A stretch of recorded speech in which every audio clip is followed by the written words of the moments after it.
Can I tell the truth for a second? For once, without putting on the front. I am scared out of my mind from what's about to happen in less than 90 days. In less than 90 days, I'm going to a foreign country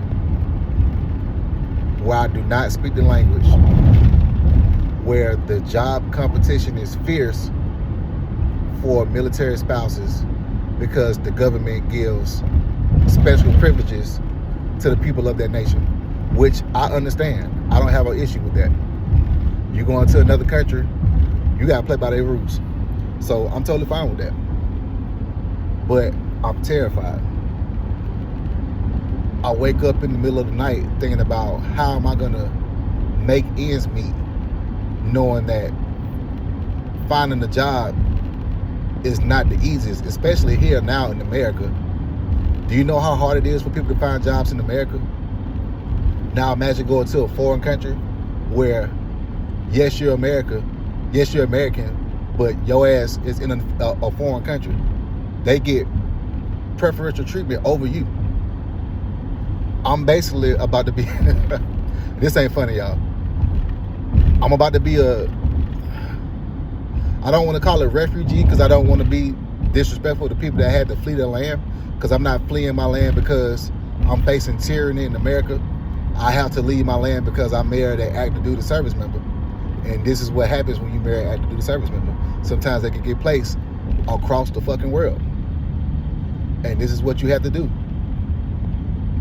And that keeps me up at night. That literally keeps me up at night. For months. Before we even knew about going to Italy. For months. I was worried, up praying. Please don't let this happen. Please don't let this scenario happen. Please don't let this scenario happen, because if it does, this is the worst case scenario for me.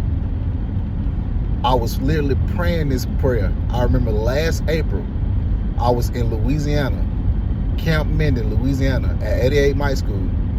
I remember sitting in my bed, in my dorm room, on the bunk bed, late at night, praying, recording myself, praying, worrying, distraught over this exact scenario that I'm living right now.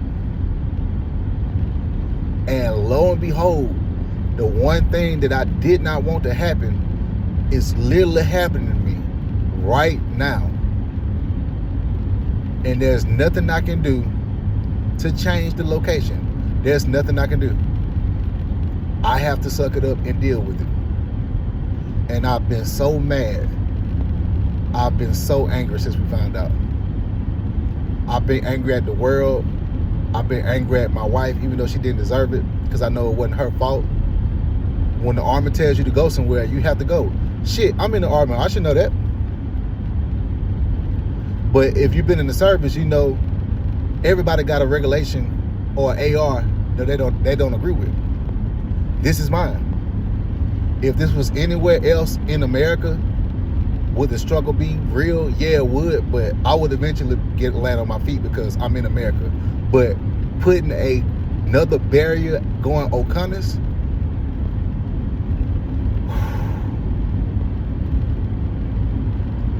it's a struggle. It's a real struggle. And I'm not even about to bullshit you like I have it all together. I don't. And I still work the role that I work now, but even when I would go outside and I would think, okay, where's the next location going to be? What's going to be next? I never would have imagined that it would have been overseas. I never imagined that it would have been Italy. I never would have imagined that in a million years. But that's probably my fault for thinking that we're going to get placed somewhere in the southeast, somewhere in the northwest, whatever. That's on me for not doing that. But now I have to prepare. And since we found out at the end of October, I've been relentlessly trying to brace myself for this impact. But I don't want to say there's nothing I can do. It just feels like there's nothing I can do. Because nothing that I'm trying is working. Everything is falling through. Job applications after application, denial after denial, informational interviews, networking. Anything that you can name, I'm doing. Any program you can name, I'm doing. Anything that's related to military spouses or related to veterans, I'm doing. But nothing is hidden. And that shit is terrifying. As a man that has responsibilities and things to pay for still, my responsibilities don't stop because my location changes. And yes, I'm gonna make changes, I'm gonna make modifications. That's cool, that's going to happen. But the thing is, man, it's so frustrating when you feel like you got to a point in your career and personal life where you made it and you feel like you can coast. And right as soon as you get comfortable feeling like you can coast, the rug gets the rug gets swept right from under you. Every time. And I should have freaking known that something like this was gonna happen. And in the back of my head, I did. That's why I was thinking about it for months at a time. For months and months and months at a time. But here we are. Less than 90 days away. I've already turned in all my field gear this weekend so I can go to the reserves. And hopefully, worst case scenario, last option, if I can't find something to shake in the civilian force, I'll join the reserves to see if I can get some type of order for those 2 years while I'm over there. But I'm nervous. I am legit nervous. I'm afraid. I'm afraid of the unknown. Because I like to do deep research, analytical research, and I know how hard it is for spouses to find employment anyway, with the unemployment rate being so high for spouses altogether. And I've broken that barrier more than one time in the States. But doing that outside the States, man, in logistics, what I do, it's scary. But I'm gonna keep trying because I have to keep trying. If I don't, I feel like I'm gonna become a shell of myself, and I don't want to put that type of stress on my family. Like my wife already feels it. She already feels the negativity exuding from me. She can see my body tense up whenever she talks about the move. And it's just inherent. I'm not even trying to do this shit. It just happens.